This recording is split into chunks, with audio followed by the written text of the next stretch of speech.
listen, 3. they run late, ain't Yeah. they? Gotta give That them means y'all got some time. we have gotta give them some attention. Hey, where's that boy?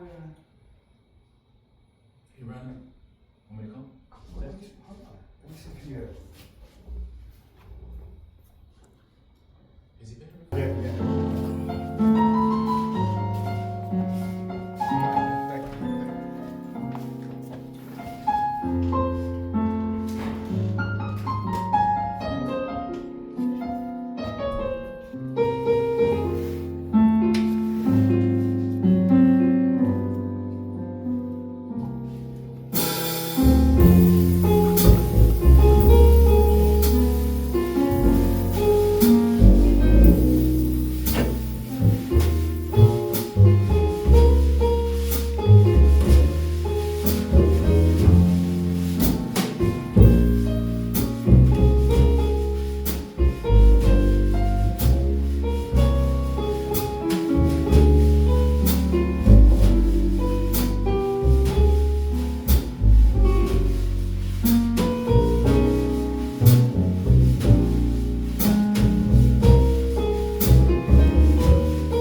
There's a man by the name of Lester Young, one of the greatest tenors that ever lived. He always wore a pork pie hat. A real pork pie, by the way. And of course, Mingus, along with Billie Holiday and a million other musicians, loved him dearly. But when he passed, Mingus was so hurt. He was just as hurt when Eric Dolphy passed. But he wrote the song that we just played called Goodbye Pork Pie Hat for Lester Young. Oh, cool. Just in case you didn't know that. Time? Oh, we got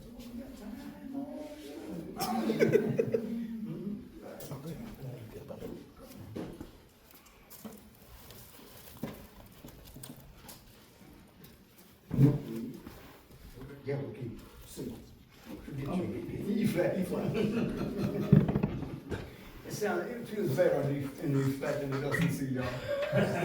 There's some keys that fit just right with some songs, you know, and you can play them in other keys and they sound all right, but there's some songs that just fit in a key. You can, yeah, so E flat. I can play many keys.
It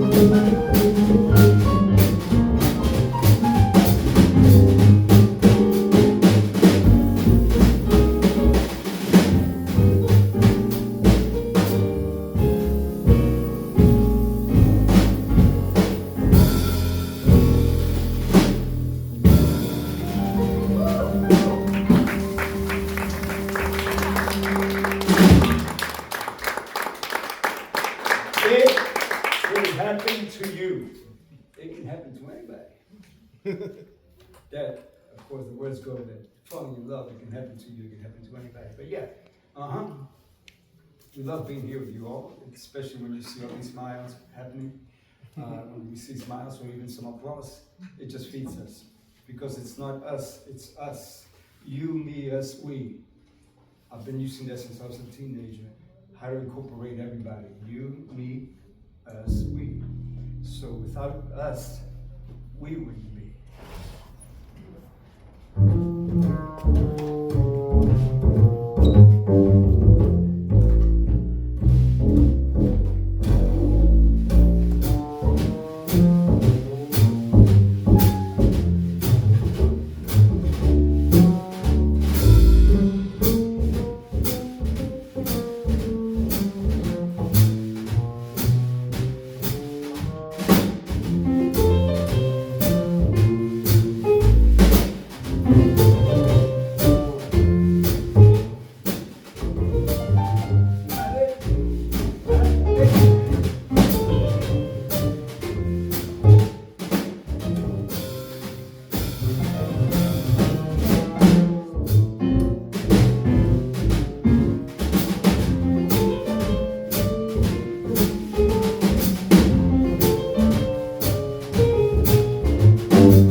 Hometown Boy.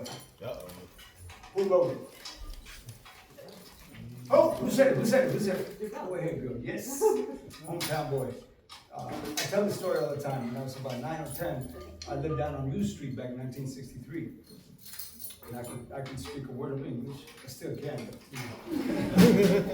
But I was walking to the pinball machines that opened up at 9 o'clock in the morning.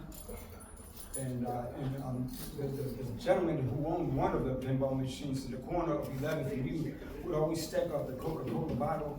Remember back when the Coca-Cola bottles used to come in these wooden crates, right?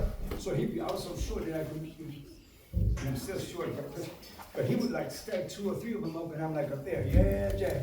So on the way there, I see this entourage of people coming like I ain't never seen before down on U Street, because back in those days, it was Hometown and Harringtown. The whole corridor was like nothing but junkies and prostitutes. And I meant ho with all respect to the prostitutes, by the way. That's the way we grew up, say, yo, ho, what's up? But there's this man in the middle of this whole entourage of people, and he's dressed in practically most of all white, and he's got this long coat over his shoulders, never clean, and he's walking very regal. I'm saying, man, this guy gotta be a prince, you know. In Spanish, I'm saying, boy, he's un rey, un príncipe. Little did I know who he was, till I started getting into jazz, and one day I went by Douglas down on F Street, Douglas record shop. By the way, 199 for the records back then. I'm going through the bins, and I look at him again, and I go, name, I know this dude. But by then I was in my early 20s, I'm looking, I'm going, Duke the fuck Ellington.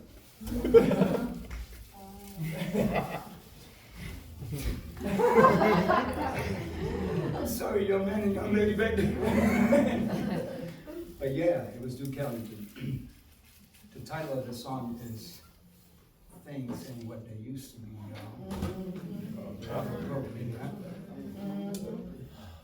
You know that Duke Ellington wrote more songs than almost anyone else. His book is the biggest book in the history of composers. Are you all aware of that? Now, of course, we only know him as, which was, by the way, Billy Strayhorn. But we know him because, setting out all of the popular things that he wrote. But if you check out the last 7 to 8 to 10 years of his life, where he wrote all those sacred works and all those concertos, yes, folks, he gave us so much that we still haven't heard because people don't play these long pieces that he wrote.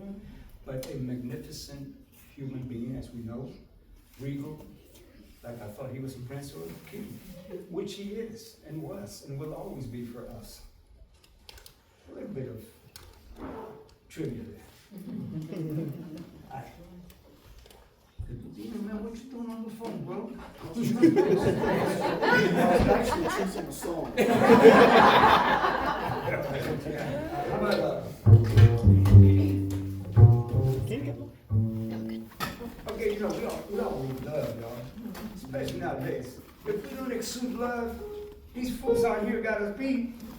So what is this thing called love? What is it?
Maestro William Knowles.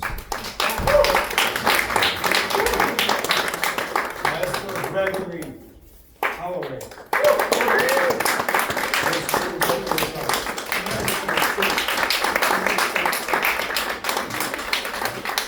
The thing today, because of Yao, was supposed to have been Howard alumni. As you, some of you already know because of the phone call that I said he might with you. Our man, the saxophone player, had his gallbladders pulled up, so he had forgotten that today was a gig. But otherwise, he would have been here with us, who is also a Howard grad. I never went to college, so I just hung around Howard.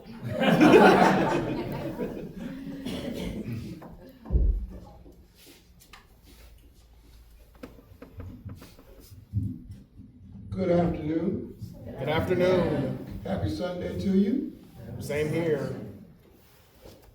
I'm Brandon D. Johnson, and this is American Poetry Museum. Come on now.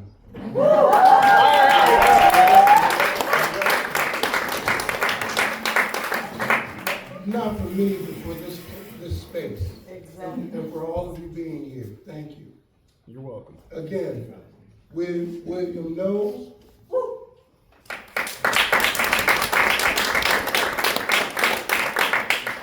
Greg Holloway.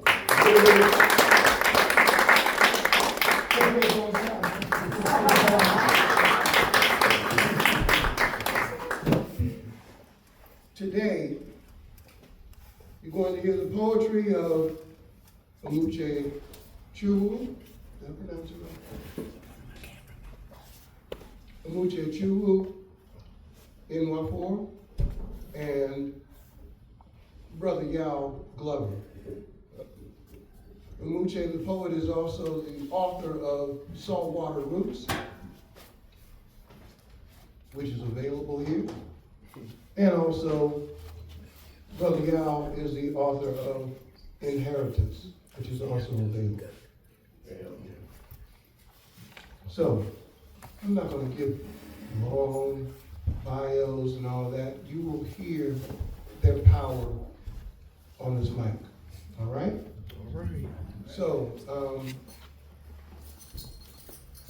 there are two more chairs over here if you'd like to sit. And please enjoy. Thank you. And I'll be back. I'll be back to talk a little business with you. Who's going on first? Go ahead, Amuche. All right. Start 'em up.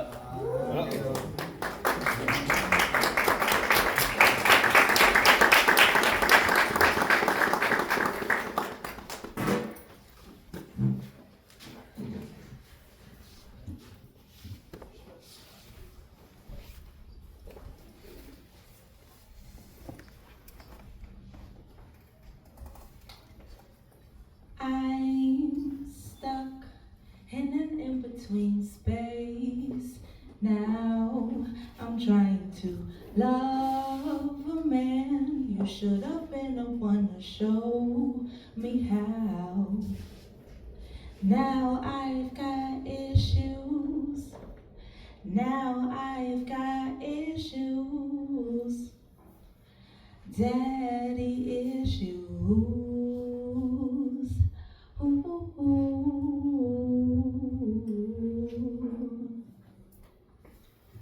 My daddy never saw me. It's been over a decade and he still won't look at me. I always look too much like my mother, talk too much like my mother, wrote too much like my mother, lock swinging too much like my mother. A little girl's first example of how she should expect to be loved by a man will always be her father, and I expect to never be loved. I'm forever stuck in this continuous cycle of vying for men to not even love me, but just like me. Most men can't see me with their high beams. I'm ultraviolet, UV. You need special lenses just to view me, my daddy. Like most men that cycle in and out of my life have never had the right frames on. The truth has always been blinding and perception is often undiscerning. Every time I looked in the mirror, my dad was always right there. Nigerian men be so strong that they can penetrate your subconscious and manifest themselves into a god. My daddy's word echoed. His Holy Spirit lingered long after his existence. No need for a phone call or a visitation when I can be my worst bully and my own critic. I was always too loud, too rough, too fast, too skinny, not pretty. A lot of things. They're in the book.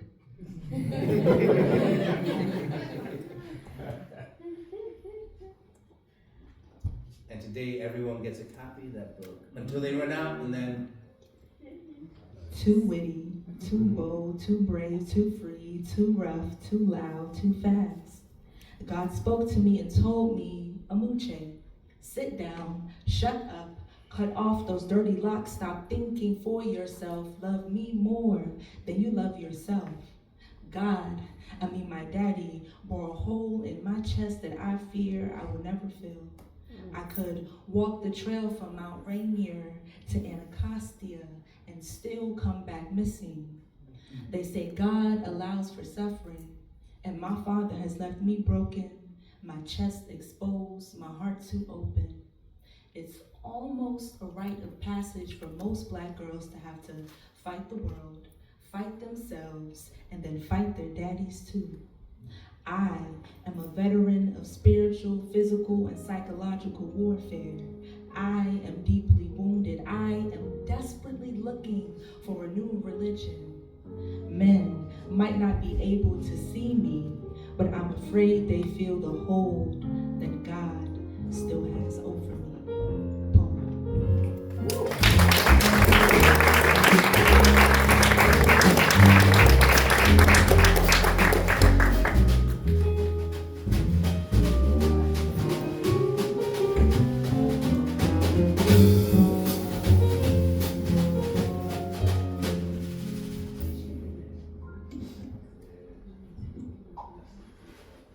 More about my parents.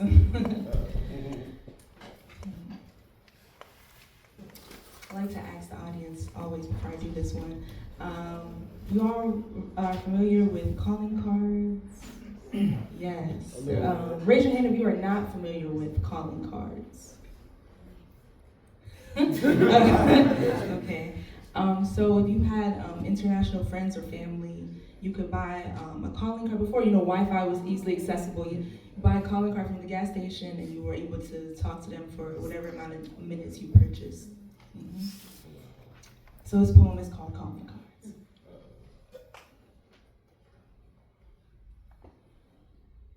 I've grown to know my mother through eavesdropping in on her phone conversations. The running timeline of her life can be found on the dates in the corners of old photographs. Even when my mother and I lived underneath the same roof, our relationship was always long distance, like the calling cards she used to speak with relatives overseas. As a child, those calling cards resembled the lottery. I desperately wanted to be on the receiving end of the numbers she scratched off the back. My great aunt across the pond always hit the jackpot to my mother's heart. For a few hours a day, I would watch my mother come alive. She was always silent until the phone rang. Yeah, what? I already told these children and them I ain't making no joke.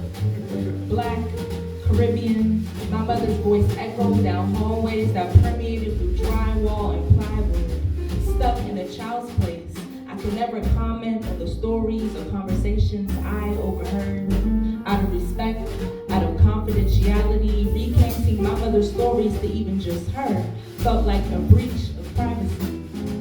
By the time I was 15, the running timeline of my mother's life had been etched into the right side of my brain through eavesdropping. I knew about the poverty she was born into in Grenada. I knew when she moved to New York as a teenager. I knew when she had my brother at 17. I knew when she divorced my dad and moved to DC. I knew the oral history of family members I may never meet. I knew my grandmother was a Baptist and black magic practitioner. I knew about the hurricanes and the barrels of food sent home. I knew about Western Union and the money sent back home. And the money sent back home. And the money sent back home. I know now that as a child, my mother never wanted me to worry about things that were outside of my control. As an adult, I do worry. I worry that I'm stuck in a child's place, although my mother is aging and our roles are slowly reversing. Currently, my mother and I speak frequently, but our phone conversations are always brief. Even now, when I go to visit her, she is still always on the phone.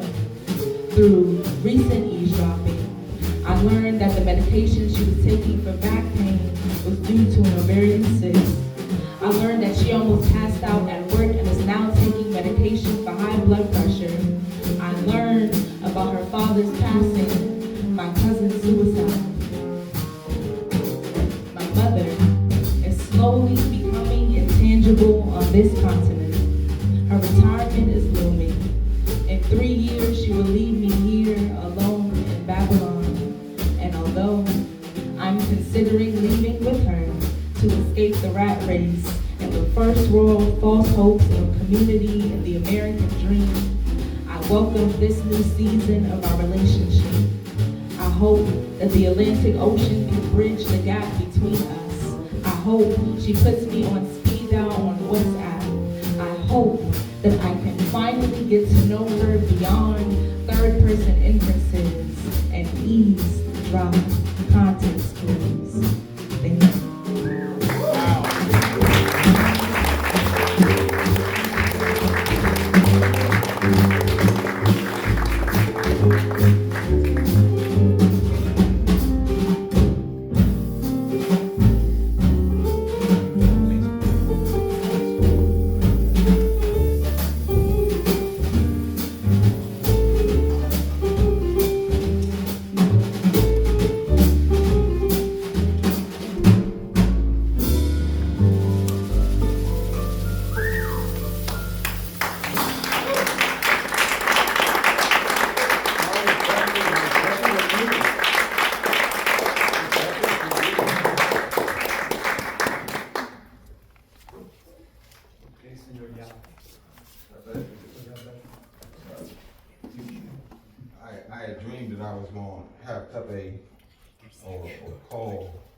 give you the title, and then whatever you do, but the first one is banned books. Banned books. Yeah, and for everybody that's got the book, it's the first poem in banned books.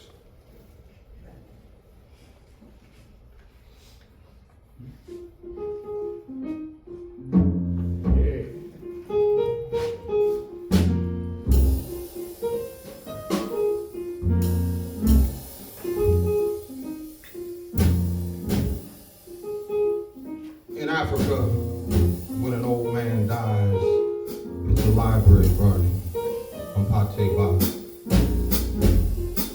You don't know this one. Give a man a fish and he eats for a day. Teach a man to fish and feed him for a lifetime.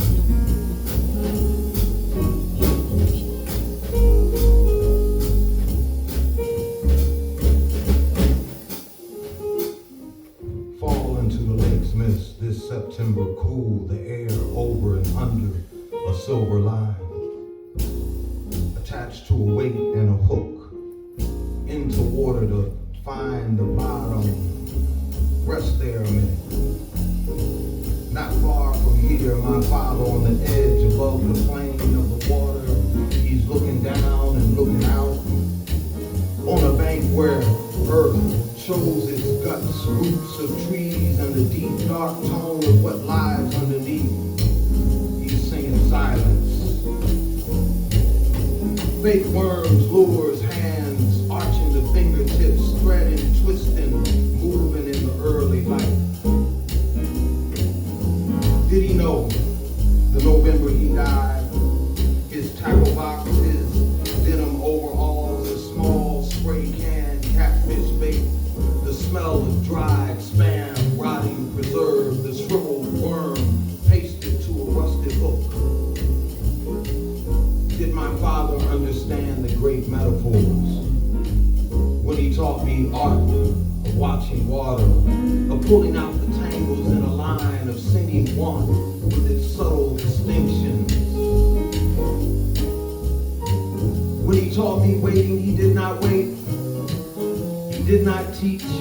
Messy man with dirt caked into the ovals of his nails, blood and guts smeared across his waist, cigarettes dangling out of his mouth, smoke rising, killing and dying, raising his voice without patience, tone I took his hate.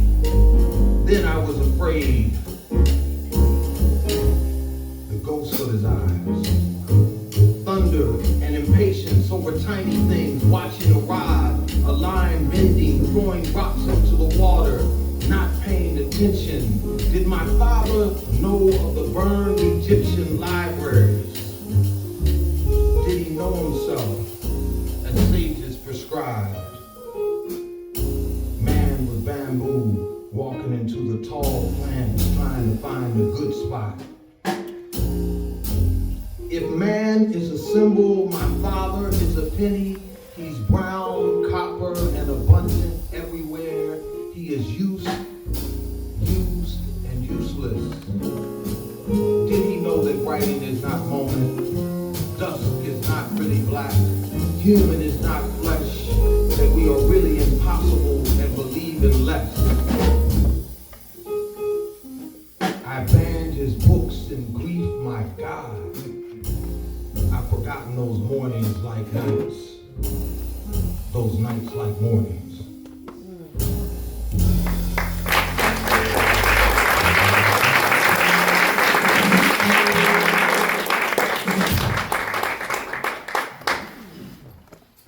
All right, and the next poem, that's about my father. This one's about my mother. The name of the book is Inheritance. That's them, I think 1958 when they got married. Before I was a thought. All right, so the next poem is called Law. Law. Like L-A-W. L-A-W, yep. So just saying that, I mean, Sammy, thanks a lot, for jazz and poetry, because, the art is the writing and the craft is the page. But the craft is also the stage, and it's fun, and you know, it's just a beautiful thing to have a whole bunch of people here. But I studied with Sekou Sundiata, and he always had a band. He might be mad at me right now, because I ain't been performing with bands, but just to take the poems and the work and the skill set, but you need somebody like Sammy or APM to be able to do that, you know? So thank you. Yep.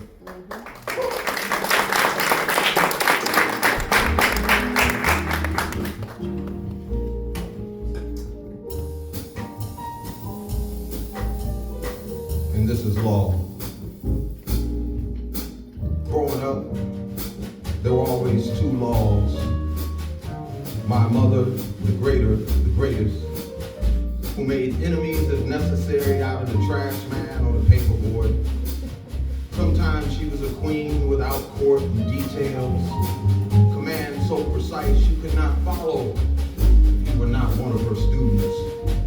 If you did not know her nobility, you might think she was crazy in her house dress, standing in the driveway, shutting down football games, or calling the police or the government, the inspector, all of them.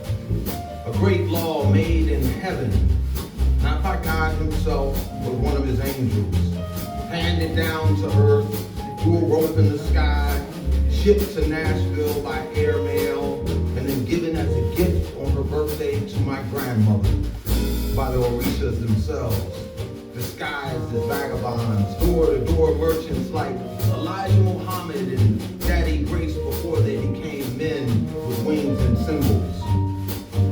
And there was a second law, which came from heaven too. A white heaven, like all heavens I suppose, with angels' wings white, large and frightening, and white sheets like laundry day blowing in the wind, even the tiles in the place white. And of course the people, southern and white with talk and gentility, and a surface kindness and hospitality, which would make you think there never was a South, or a slave, or hatred. Oh, and the great talks of God, who fed men with few fish, who made man and woman, who blessed America with Christianity and Ronald Reagan, and gave birth to tiny heavens all across America where the gospel was followed, like strange black men in white neighborhoods. This was 1975, and people were angry and running, or slowing down from running, or trying to figure out why people were running, and the world was glass then, as the world is glass now. But then people walked with that glass like it was their mother's crystal, like she had told them, you better be careful, and you better not break it.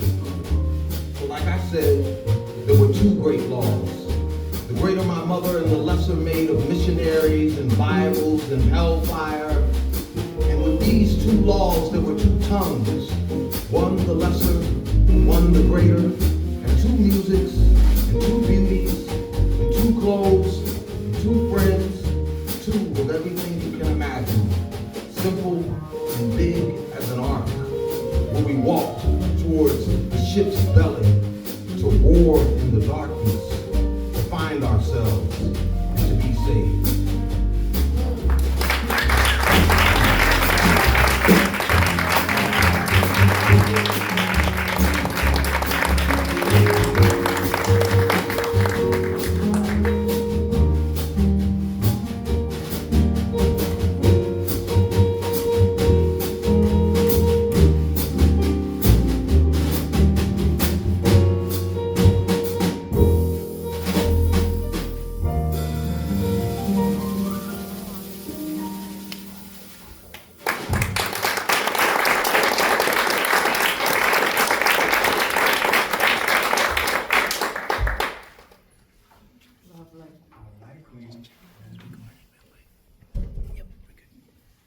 Okay, so this one is not in the book, but it follows a poem that is in the book.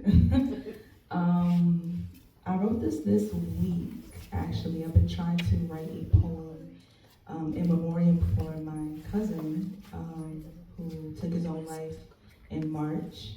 And it's been really a hard topic for me to write about, and it's because I struggle with my own issues with suicide and self-harm, but this is something that I wrote for him, and it's going to lead into the next poem. And the title of this one is Heaven Untitled, and then the next one is called Self-Discipline. So.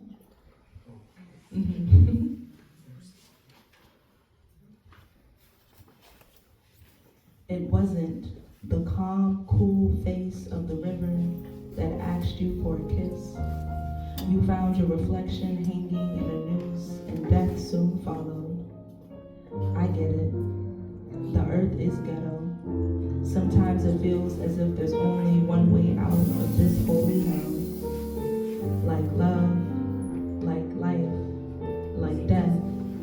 Does heaven too burn soon after you taste it?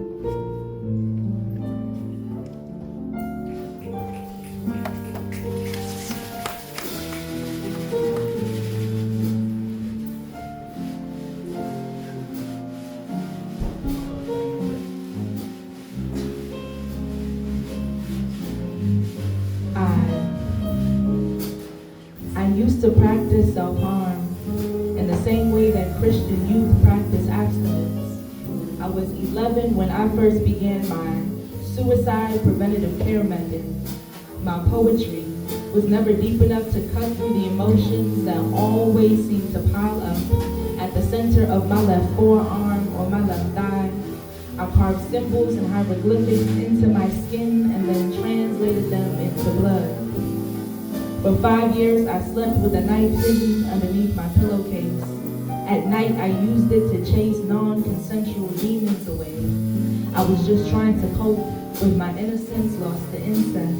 I still felt the pain of being molded and manipulated. After years of holding my breath, I had finally found a solution that allowed me to take matters into my own hands. My adolescence was the height of my depression. Back then, I painted smiles on my face that never cracked. Too black in the face to ever turn blue, I held my breath until I was numb. I could never fix my lips to tell anyone that I was drowning, but I could always grab a blade and flick my wrist. I was just trying to cope with contemplating suicide. I chose suffering over dying. I picked up the habit of rolling up my problems into trees and leaves and whispering them out into the summer's breeze, the winter's eve, and everything else in between. But too many one-sided conversations only left me with ashes at my feet. In college, I continued to practice my suicide preventative care method. For 6 more years, I kept the Swiss Army knife on the dresser next to my bed. I was just trying to cut through stress, disappointment, miscommunication, self-pity, loneliness, racism, not being black enough, the growing pains of childhood trauma and adversity, death, non-consensual relations, regret. I tried to cope through therapy, poetry, exercise, sex, and extensive to-do lists. I tried to be more like my mother, but my strong woman composure was crumbling on the outside. I struggled to keep all of my knives in the kitchen as I watched self-discipline turn into an addiction. For 11 years, I practiced self-harm in the same way that Christian youth practiced abstinence. I was only trying to cope and stay alive. I was only trying to survive instead of living to thrive. For the past 5 years, I've been learning how to turn self-discipline into self-love, into self-care. I've been learning how to let my emotions rise. And although I slipped up twice, I've also been successful at conquering my addiction over 1,000 times. My strength is not measured by how few tears I let fall from my eyes, but rather how I choose to cope with my truth long after the pages have turned and the ink is dry.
minor speaks of the underground. This is from my second book, One Shoe Marching Towards Heaven. Or maybe something bluesy. You try. Yeah.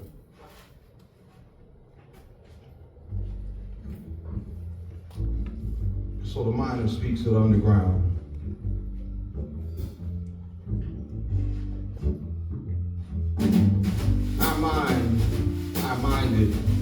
I minded the minds. I minded the minds forever, because mining is forever. Its hope is forever. The tired religion, the tried and tired religion. I tried and I tried to sing on top, but I am a miner who loves the underground. Under the ground I hold and hollow out the earth under the earth. I know my business, underground, always been underground. My business, the mines, I minded. Each morning I sink into the earth. Birds singing as I go down, the song as I go down, the song of going down, the song going down into the black earth, the song of death, the song of work underneath the earth, smoke, cough, taking breath, under the earth is bad breath.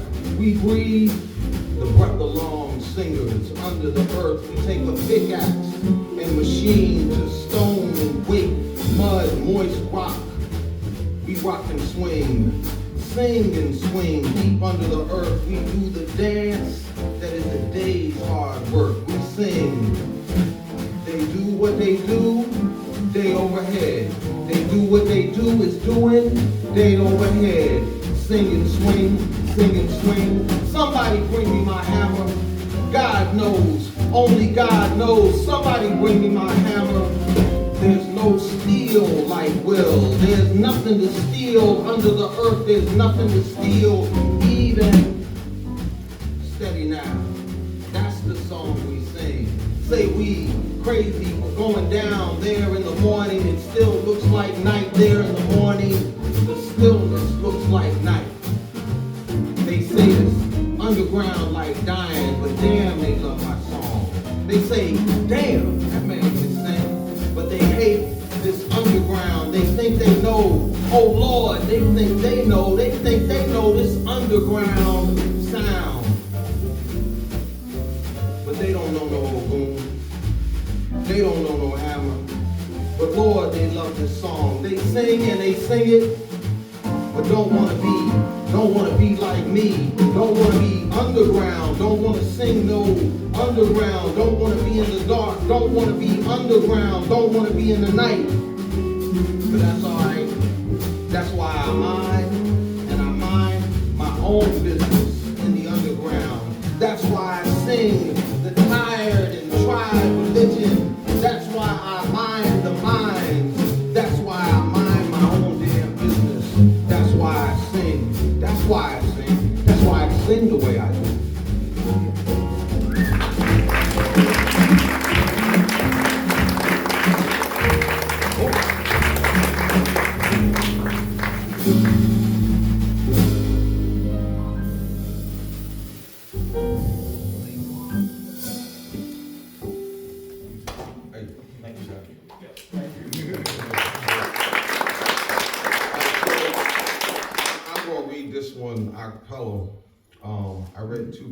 I read two poems about my parents.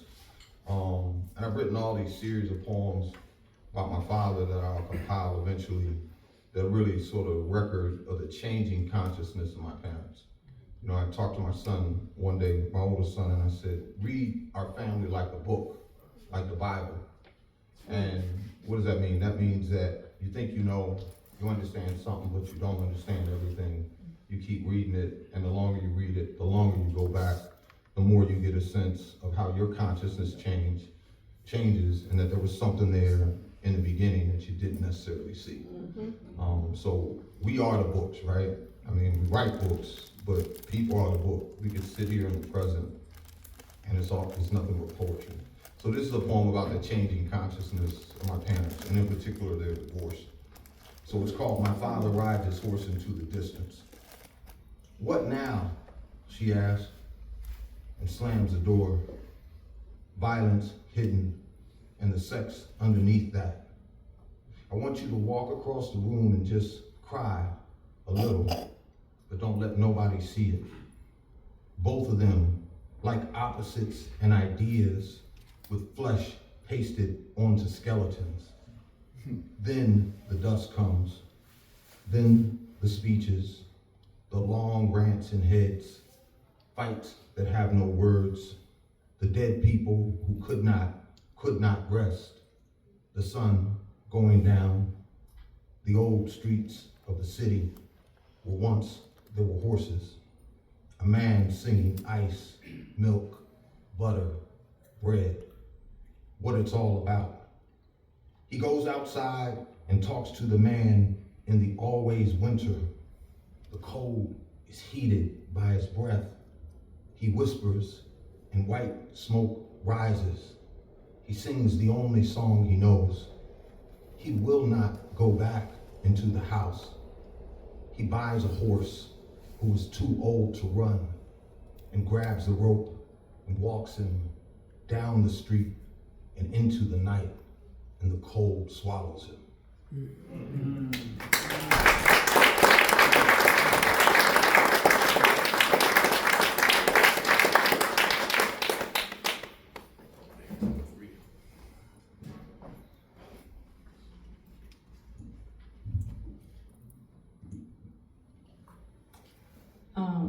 So my book, it is divided into, I thought I'd share this, divided into 3 sections.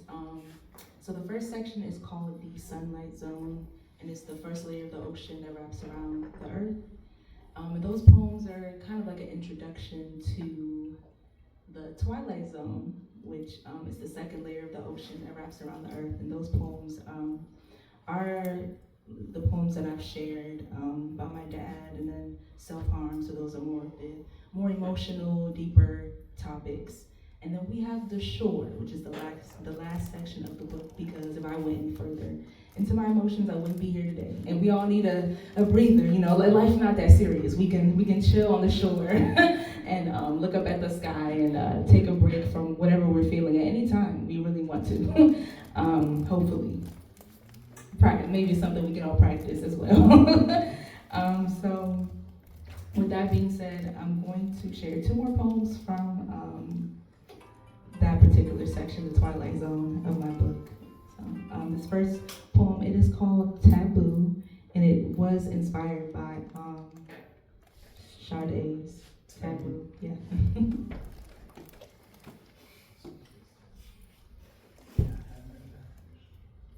What do you think, jazzy or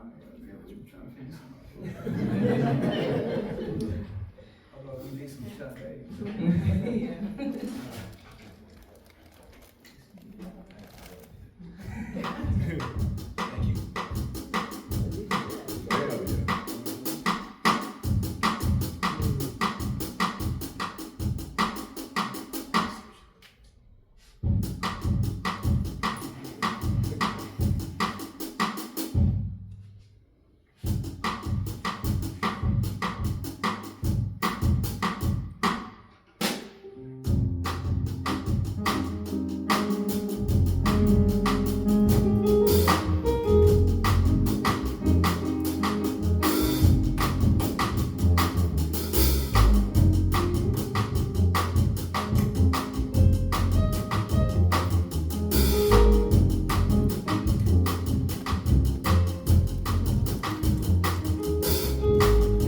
She's heavy-handed.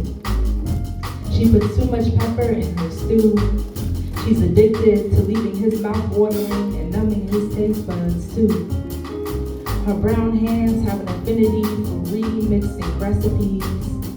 She's addicted to smothering love and violence, marinating trust and control, melting away vocal cords and snatching of egos. Her palms are coated in seasoning. I see the bouillon all over his face. Her love language is physical touch. Her love language is taboo.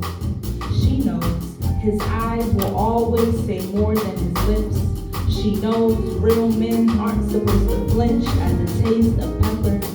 He swallows the heat, chasing his silence with water. watch him try and water their seeds with the fire on high while trying to avoid her boiling point. Everybody likes a hot and spicy mommy until they get scolded and burned.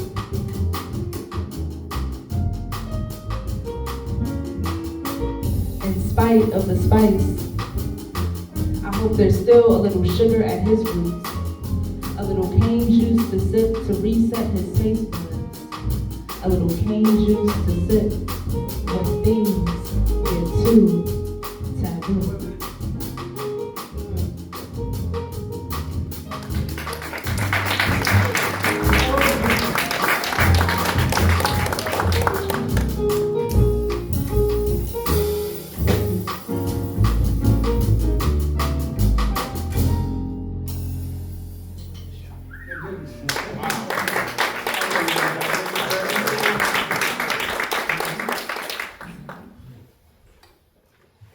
And this next one will also be a cappella as well. And this is called Strange Fruit Laying, like laying on the ground.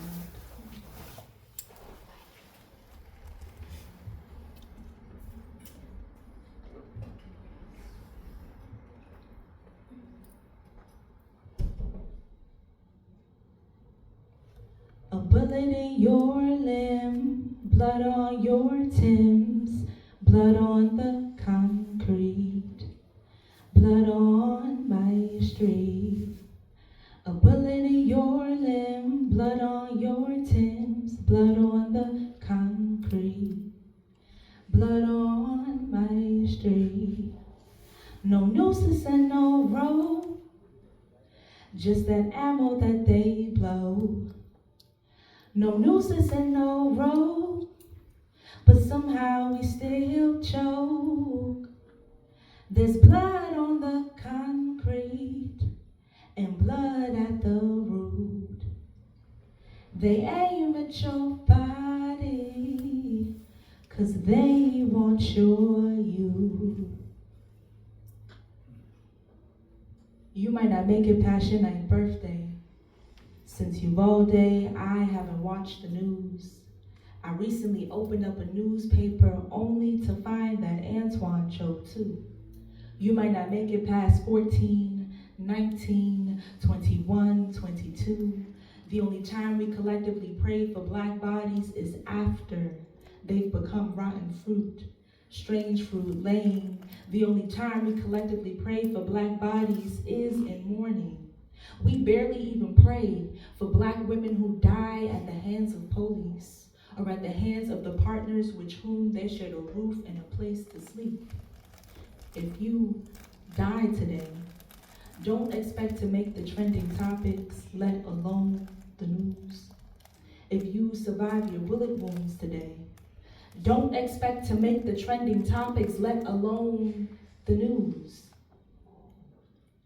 What is the cost of taking a black life? What is the cost of taking a black life when no one wants to be a snitch? No peace, no justice, just fate interfered by a cliff. There is no method to this madness. They will use you for target practice. They will shoot you in your leg today and return tomorrow to get you in your grave. Strange fruit laying, we are all still choking, we are all still hanging. No nooses and no rope, just guns and ammo that they blow. No nooses and no rope, but somehow we still choke. There's blood on the concrete, and there's blood at the root. They want your life, that blackberry fruit. A bullet in your limb, blood on your Timbs, blood on the concrete, blood on my street. A bullet in your limb, blood on your Timbs, blood on the concrete, blood on my street. Thank you.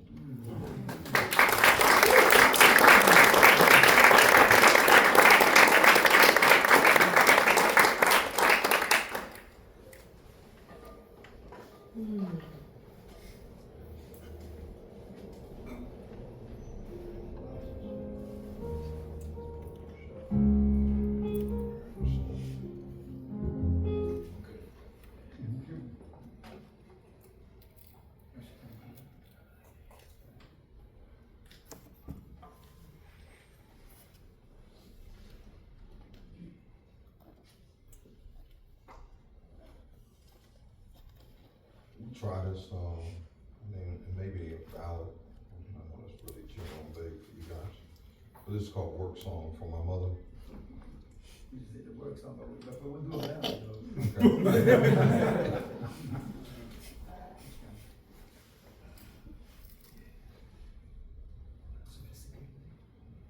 Okay.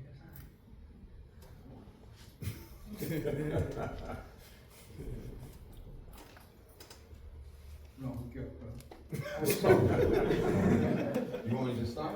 Just jump in? Or? So Work Song for Mama.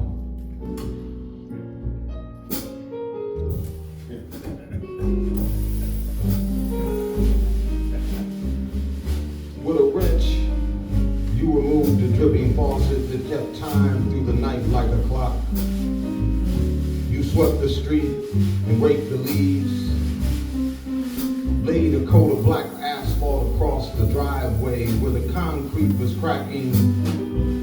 You found solutions. Pulled a ladder out of the sky and climbed high, where all the men in the neighborhood saw you searching for leaks and offered you their hands. From the ground beneath their feet, they could see, from the ground beneath your feet, they could see a woman who would do anything, demanded or seen, offered what you could not take, a singing that is promised and beautiful, like the springs when you would lay a treatment on the greenest lawn for blocks around. While I was chanting alphabets or calling numbers into the forest of memory, taking a pencil to paper, you were making dollars into umbrellas, climbing a mountain with 2 children strapped to your back. Cut shrubs down to size, put your hands into the drains and pulled out the impossible. Your many works of art, breathing and standing, a child thrown into a bathtub full of ice cubes. Oh, breaker of fevers, woman with hand like shovels and garden hoses, screwdrivers and putty knives, headed into nights with the same glossy eyes men use only for the day. You kept your promises and kept them small. Your children, your house, singing in the morning as I woke up to the sound of a typewriter and music played on a turntable older than my understanding that you're doing and done. You're doing and done. You're doing and done are as close to perfect as I will ever find in the world. How beautiful you are, like those old and scratched records in the morning, singing just below your voice.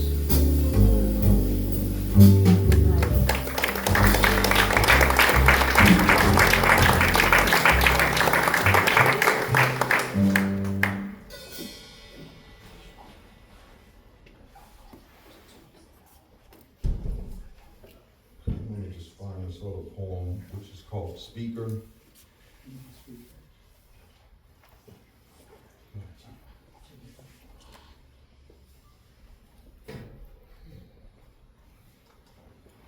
You guys all right? Yeah, good. Oh, okay. Everybody's so intent. Looking out at like 50 sets of eyes. Am I here? Oh, good. All right, so we'll try speaker.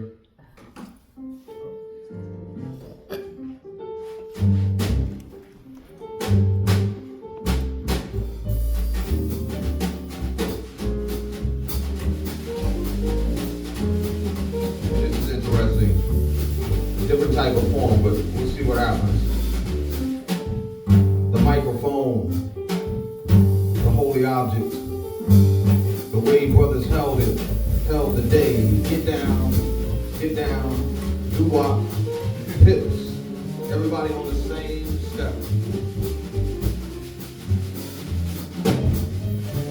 Tommy Smith with his fist raised in the air. He's the fastest man in the world, wearing gold sneakers, talking nonsense. He's hero of the children who want to run fast out of the corner store. But y'all know that shit don't happen no more. You gotta point out your candy behind the plexiglass. Broken English of capitalism, ghetto or stairway made out of fried chicken bones, cigarettes, a mosaic of liquor bottles. You gotta take off the plexiglass bird if you wanna see. You gotta turn off your radio if you wanna hear the speaker. 125th backwoods stomp in the forest. I remember the first time we heard the low-end theory, philosophy of bass in a car with the heat on. Must have been December, blowing fog into our hands. We knew it was the move. Craig Mack, flavor in your ear. Nonsense. What is he talking about? But it made that other sense that moved on through the speaker.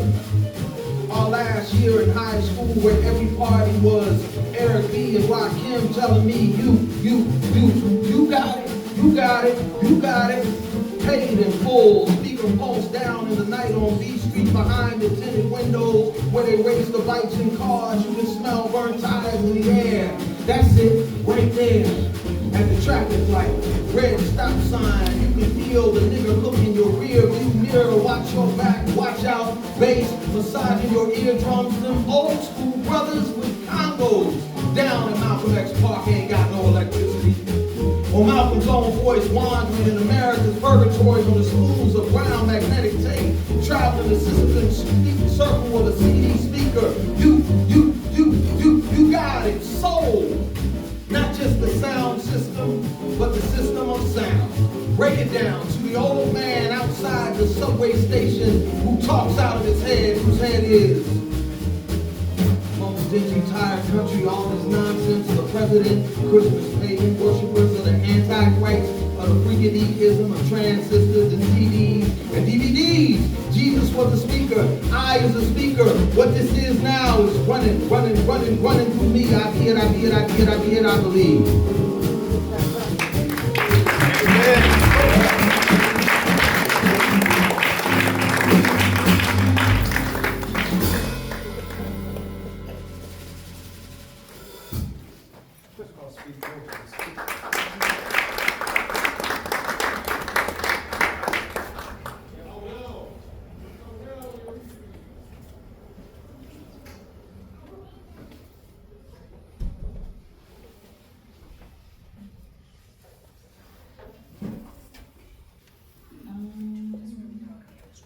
So the second one, well, I'll do the first one. It's kind of short.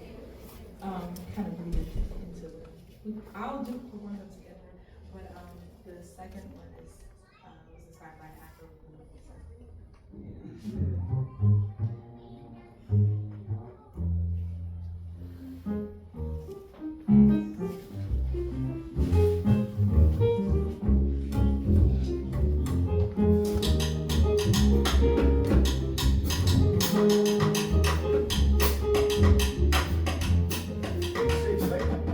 This is called Love Language, this first poem.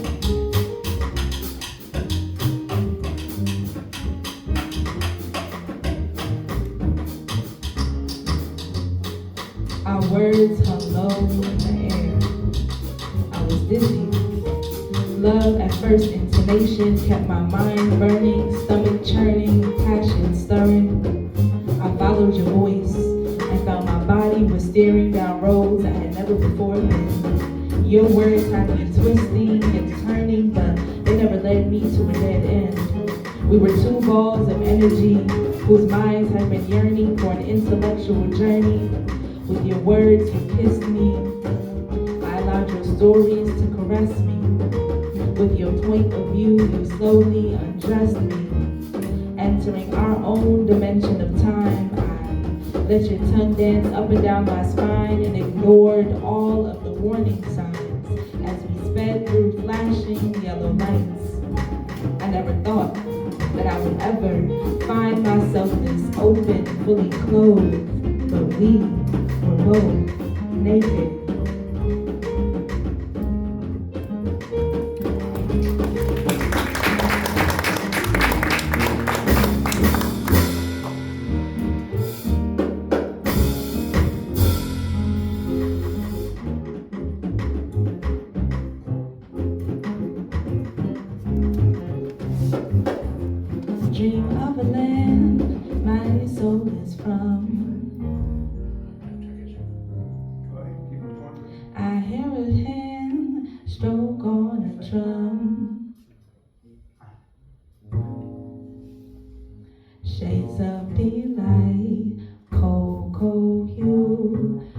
Edge as the night, Afro blue.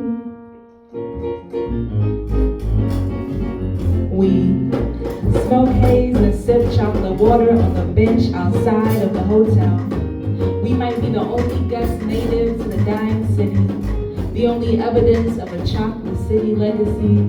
We float down white hallways like murals down U Street, within a few hundred square feet of white towels and white sheets. We find our solitude. We make ourselves comfortable, and I pretend we are a product of Marion Barry's dream. Our small hotel room transforms into a penthouse suite overlooking the wharf. I watch your skin glow in the evening sun. The red-orange skyline perfectly illustrates our sentiments of compassion and intimacy. We take our place on the bed. Our semi-sweet bodies absorb what is left of the sun. It is in moments like these where I feel the safest. I want to take you home with me. Our escapades across the city have left me yearning for permanent residency. I try to be present, high above the smog of the city's traffic. I am lovely. Like the security deposit, our plans slip through our fingertips. Our long locks intertwine like vines as we color the night with our silhouettes, with our cocoa hues. I know that love is not a jazzy R&B song, but still. We play 50 Shades of Afro Blue underneath the stars, and when I dream of a land my soul is from, I know I will find you there. In the morning, I'm greeted by the light and nutty aromas of jojoba and argan oil as I lay with my face in your chest. I inhale this sweet ritual. I don't inquire about checkout time. Not ready to head back to our separate corners of the city, we linger into the afternoon. You say you want us to intentionally choose one another, and naturally, I've always chosen you. If you give me your heart to carry home, I'll give you mine. Thank you.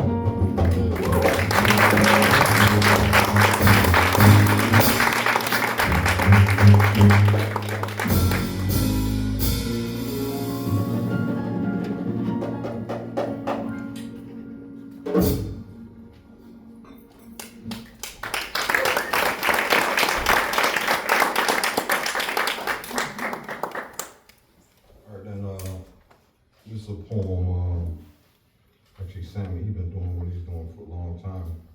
He had quite a few of us come out many years ago and record poems, you know.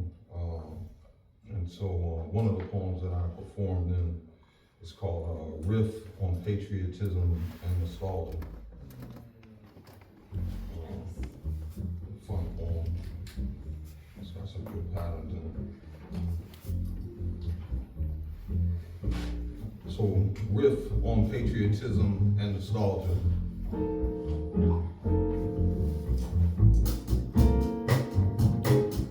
I walk around like I walk. I walk around like I ain't got no country. Like I'm dazed in a strobe light room. In a room where they read, where someone is reading from the book. The big book on freedom, big black Bible book with pages, tissue paper thin. You flip them too fast and they tear. They thin like toilet paper, thin like tissue you use to wipe your nose, thin like the walls in the house where somebody get mad, somebody get angry, they punch the wall angry, clench their fist, and it tears right through. I heard them whisper next door. I heard them like secret police. I'm the secret police. The man who hears whispers, check the eyes. You always gotta check the eyes. I check the eyes. Does he have ghosts? Does he sing the national anthem? Which national anthem? anthem? Which anthem? Which up? Which I? Which M? Which them? Which they? Which way does he feel? Does he sing of freedom and what does he mean? I mean, is it a mean song of freedom? Secessionist song about splitting the country, taking over the country there, splitting it in half. Half the folks I know never know what I'm talking about when I'm talking. They got that patriotism tattooed on their shoulder. They got a flex bicep, arm wrestle for ego, put it down, put you down if you talk about their country. That's why I walk around, sometimes walk around like I ain't got no country. It's about the color, the red, the white, and the blue, the color of my skin. Black and blue, which them, which they. I got 3 things I'm trying to be. 1 free, 2 just like you, and 3 me. I mean, what you think the Constitution is all about? Shout and scream your American dream. What have you done? Now they pulling the women in bikinis with stars and stripes on them. A beer can that means America. I got it. I got it bad, and that ain't good. I read the signs, names of cities I ain't supposed to go to. Sides of town, sundown, ring the rugged sides of towns. I'm not supposed to be here. Amongst all these glimmering lights, I like to eat out in my 2 country, 3 country, and count all the ways to say I love you. I got a fist, I got a lynch rope, the gold medal tied around my neck. This running backwards dream, this American trek towards the sea. What does it do? What does it all mean? And I say backstroke, swim on your back, float. I say walk around like you got a country. Fake it if you can't make it. Do what you gotta do. Do something important, like you've been studying the masters.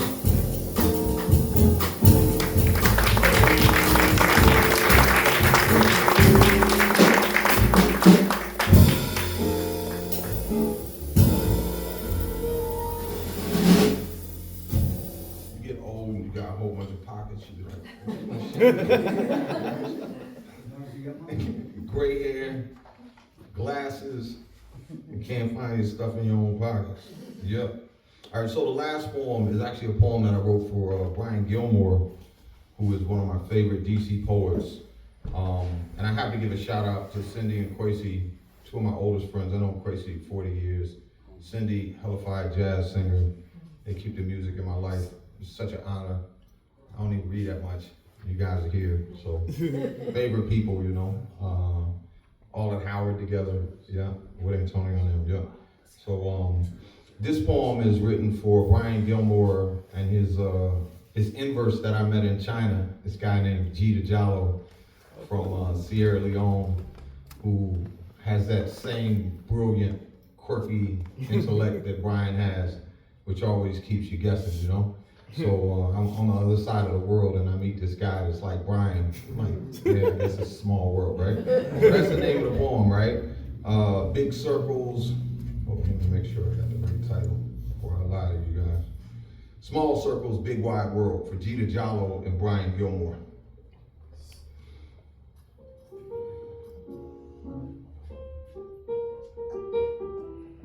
And so, the streets of Wuhan look like New York at night. If you ain't never been there, you wouldn't believe me. Maybe Paris or Amsterdam, but not Wuhan. I mean, who ever heard of Wuhan? China, city, bright light, subway. Once I saw the moon rise so bright, I thought about the other side of the world. Like, who I was, what I was. Looking for, how far away home is. What I was looking at more than who was looking at me. I come from America, so the staring ain't never bothered me. I mean, I've been frisked, so eye frisking don't matter. The 10,000 eyes, I didn't give a shit. Nobody thought I had a gun. not mind the minding. Where I come from, it's different. Our own American danger. So I post up with Gita, the Jalo from the tribe of tribes. I done heard about with jeans and he got raised just like mine. We Jinjo, fly Joe, talk shit and eat chicken feet. On the street, eat with chopsticks like Pan-Africanism is more and less than Garvey and Kuma and Padmore. In the city, we sing some songs, some names that the Chinese don't know. He from Freetown, and I'm from the land of the free. Half the folks I know will say, this ain't a war.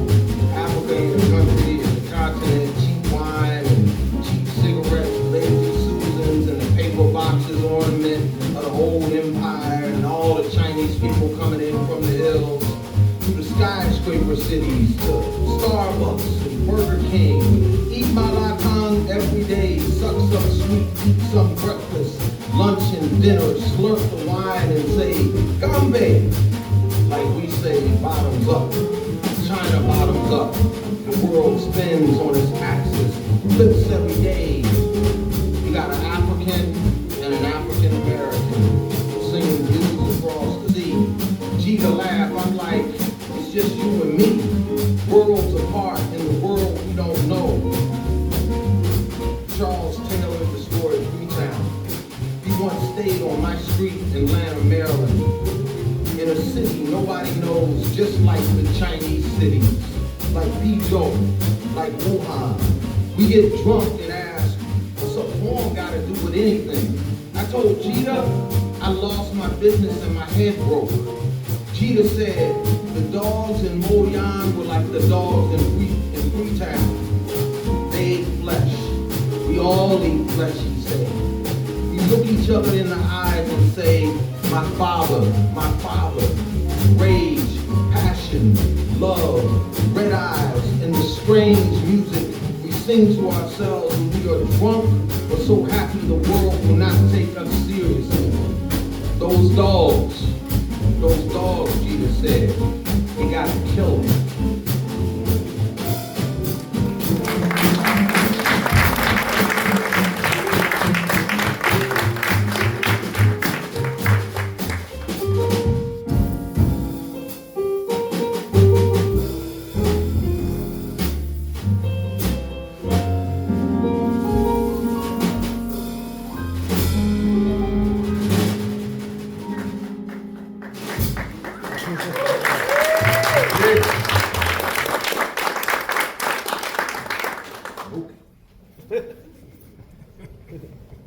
Amuche the poet.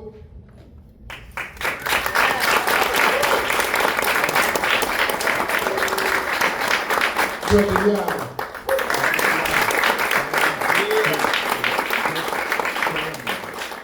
William Knowles.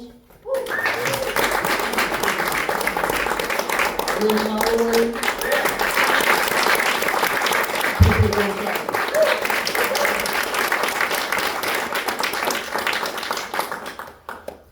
See, I didn't have to give bios. They laid it out, didn't they? Yes, they did. All right. Little business. You know that the arts are under attack in this country. We pay our poets, we pay our musicians, we keep the lights on, the heat, all of that from grants and generous contributions. Anything that you are able to provide, put in the box, use the QR code, is a generous contribution. So if you are able, please do. Also, there is a book around you someplace that you can put your name and email address if you'd like to get a list of everything that happens during the month. Write all of that down so I can read it and we can let you know of everything that's happening. The next event occurring is the open mic, If All the Trees Were Pins. That's November 21st from 6 to 8. My phone is telling me something, I don't know. Let's see. Right. If you could, the art on the walls is Piedra. Pepe. I said Pedro, didn't I? Pepe. Yeah. Piedra. And Wilfredo Valladares. Yeah, where's my friend? And it is all under the name of Sueño. Thank you. And the wind blows and everything vibrates. Just like this room. Can I ask a favor? Yes. You have your phone up there? If you have a book, can you hold it up? Oh, yeah. And can we take a picture of you guys with the book? Most certainly. Oh, That we give out? They are actually, we were able to do that due to a grant from the National Home Library Foundation. Right out. Hold your book If up. you can hold them up. Hold it high. Hold it high. Come on, y'all. Mm-hmm. Okay, bear with me. I'm gonna do something. Yeah. Hold them up. Hold them up. All right, we got everybody. And if you haven't gotten one yet, we still have some left. So just come see me. Now, I'm gonna ask you, because we're in here and moving around, please get to know somebody you don't know. Talk about the poems, talk about poetry, talk about yourselves to each other. When you stand up, if your hands are free, fold your chair, put it on the wall, and then we can mill about here. You know, and I know poets don't know how to go home anyway. So, have a good time. It's so good to see all of you. I'm tired of winter in October 30th. So it's warm in here now. Enjoy it. Please come back. Remember the third Sunday of every month. It's usually here. Well, December through February will be at the Mount Pleasant Library. I will be Same there. time, but winter months, it's a little larger space. Right. And we get a chance to spread out. Spread out a little bit, and it'll be the refurbished for Mount Pleasant Library. Oh, wow. Okay? So, enough of me talking. I will just say, I'm Brandon D. Johnson, and this is American Poetry.